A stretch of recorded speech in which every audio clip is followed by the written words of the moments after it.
بسم اللہ الرحمن الرحیم۔ السلام علیکم، ویلکم ٹو نینا اوریجنل۔ تمام ویڈیو اپڈیٹس کے لیے نینا اوریجنل کو سبسکرائب کر کے بیل نوٹیفیکیشن کا بٹن پریس کر دیں۔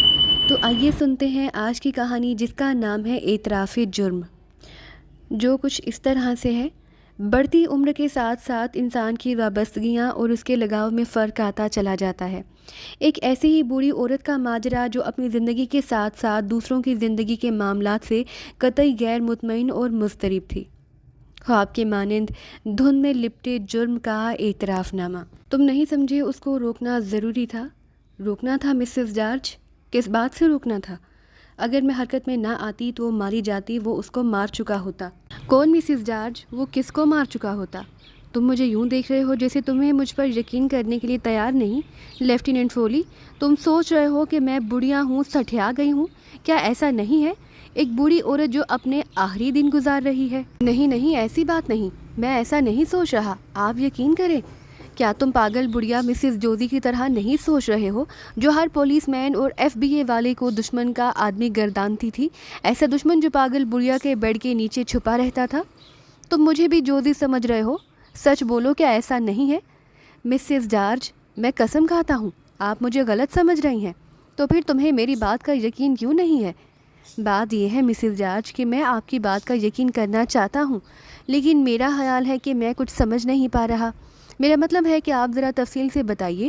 لیفٹیننٹ، میں ہر سوال کا جواب دوں گی۔ میں آپ کی قدر کرتا ہوں مسز جارج، لیکن ابھی واٹ؟ دیکھیں، ایسا کرتے ہیں کہ آپ شروع سے آخر تک تمام بیان کریں۔ میں وعدہ کرتا ہوں کہ درمیان میں مداخلت نہیں کروں گا۔ لیفٹیننٹ فولی نے تجویز پیش کی۔ ہاں، شروع سے آخر تک۔ تم معقول آدمی ہو۔ بہتر ہوگا کہ میں کورا اور جم سے شروع کروں۔ جم فرینکلن بہت پیاری جوڑی ہے۔ مجھے اپنا ماضی یاد آتا ہے۔ میرا مطلب ہے مسٹر جارج اور میں، کورا اور جم فرینکلن کی شادی ہوئی تو اس وقت کورا حاملہ تھی۔ تم سمجھ سکتے ہو کہ یہ کس شادی کا بہترین آغاز نہیں ہوتا، خاص طور پر جب دنیا میں آنے والا بچہ جم کا نہ ہو، وہ منحوس ہیرنگٹن فرتھ۔ مسز جارج، لیفٹیننٹ اپنا وعدہ یاد رکھو، درمیان میں مت بولو۔